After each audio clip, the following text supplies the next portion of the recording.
Well, are we ready for the season now? We got Thanksgiving done. Are you ready? Right? Oh, it's exciting. Home Depot can finally put up all their Christmas stuff. I know they've been waiting. Right? We can start playing Christmas music. I know everybody's been holding off, but it is interesting. We get into this season with so much levity and so much lightness and all those songs that we enjoy, the foods we enjoy, the presents and the gift giving. And it's such a great season. And then we get to the Christian calendar, and all of a sudden we get Noah and flooding and wiping out the earth. Right? We get two women who are grinding meal, and one gets taken and one does not and then the owner who has to prepare for the thieves who will come in the night and take his stuff. You ready to make a pie now? Right? You're ready to go put the Christmas lights up? This is this is how we get you ready for Christmas. Here in the Christian church, we get you all excited by talking about the time in Genesis in which God wiped out most of everybody on the earth. Right? It just sometimes you wonder when you're getting into this Christian calendar. The story to me, actually, it reminds me of a story in my own life. For a while, I was appointed out in Texas, outside Austin. And I don't know how many of you have experience with Texas, maybe experience even over a long period of time where you were able to experience a Texas rainstorm. Have you ever been in a Texas rainstorm? Right? The kind where the water is just, if you happen to be driving, it feels like your car's going to cave in. It's coming down so hard. When you're in your house, you're a little nervous that it might be too much water for your roof to hold everything up. Has anybody been in that kind of situation, Texas or otherwise, right? A few of us, you know what I'm talking about, right? So I remember when we were living out in Texas, and it was one night where the kids had gone to sleep. I was actually up in bed as well. Brenda wasn't ready to go to bed, I guess. She was downstairs watching TV. And all of a sudden, on a thunderstorm night, we get the loudest boom I've ever heard. Right? And we're jumping out of bed as quick as I can jump out of bed. Right? Because something's gone wrong at this point. It was that kind of boom. And the storm was already running. So you're already half ready for whatever the heck might happen, right? Or what might be happening. Now, for me, I go to bed and, some very familiar clothes, we'll call them. So I had to get some pants on and get myself ready to be able to go, what the heck's happening in our house? Right? And I come downstairs and we're talking to each other. We're like, this was crazy. And then, of course, we start smelling gas. Right? And we're like, okay, well, I'm not a genius, but I know that's not good. Right? You're smelling gas in your house and you're thinking this isn't something we ought to be experiencing or believing in. I think the power went out, right? The whole smoke alarms went out. It was quite a night. Meanwhile, the rain didn't stop with that, right? The rain was continuing to run, but we're thinking we got to get out of this house, right? So we go over, neighbors are 2 houses over, right? But that's a trip when it's had rain in Texas, right? And there's lightning and thunderstorm and all of this is going on, and but you're thinking, well, it's gas going on. We learned a bit about my daughter as well. She must have been 5 or so at that time, and she slept through it. So we thought, all right, well, you're safe if things go wrong. You're going to sleep through whatever the heck happens. Right? So I end up picking her up. We carry her across. We get over and we kind of huddle over there. The gas people show up. They did the simplest thing, which is, when you're a young dad and don't know simple things, just turned off the gas at the oven, and that pretty much solved it. And we were able to go back home, and and things started getting back in order. But what we learned was that lightning had hit the house. it had actually hit our house, and the only recognizable damage turned out to be that gas line that undid there and then was blowing into the house. But lightning hit our house, and clearly we were not fully ready for such an experience. So when I read this passage today about Noah being the way we teach ourselves about being prepared, about the women, some getting taken, some not getting taken, and the boss needing to be aware of themes, so we better be ready. I think of that story. And I'm telling you, when I think of that story, my next thought is, boy, am I much more ready for Advent now. Christmas may as well come today because I'm ready. I don't know if you feel the same way reading this passage. It just takes me into this weird space of what are we thinking? How is this getting us ready? How is this inspiring us to prepare for the coming of the birth of Christ?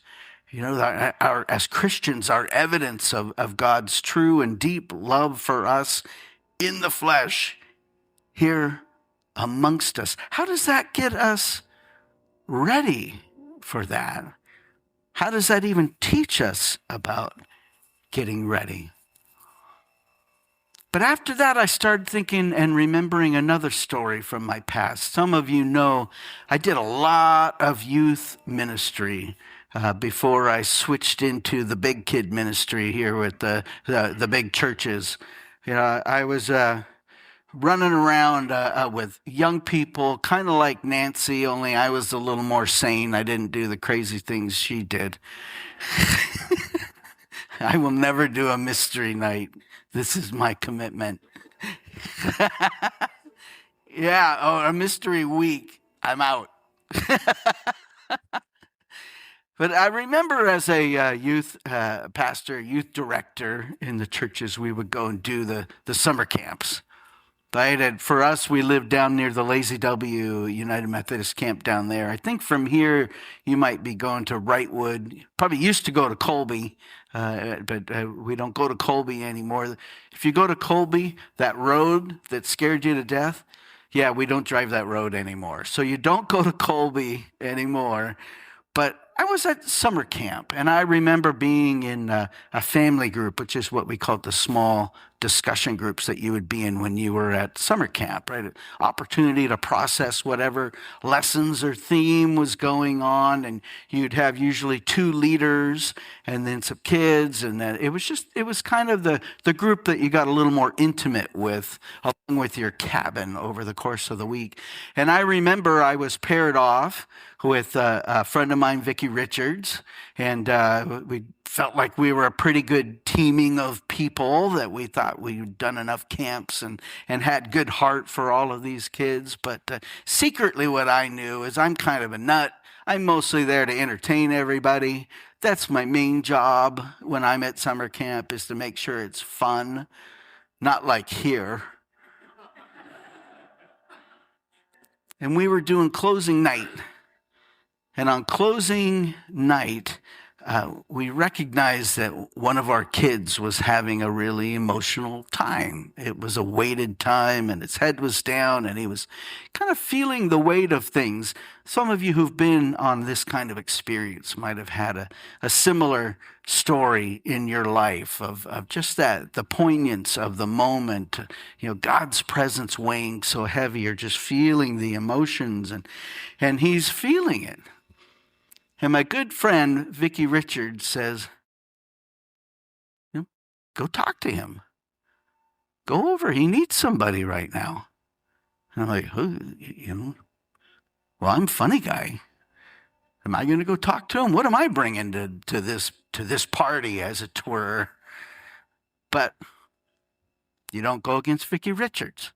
So I got up, and I went over and I talked to him, and we really had a good moment.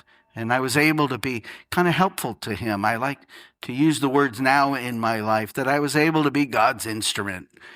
be able to speak the words that God would have spoken to him, that Jesus would have spoken to him in a way that there was some inspiration, there was some comfort, there was some healing that was able to happen.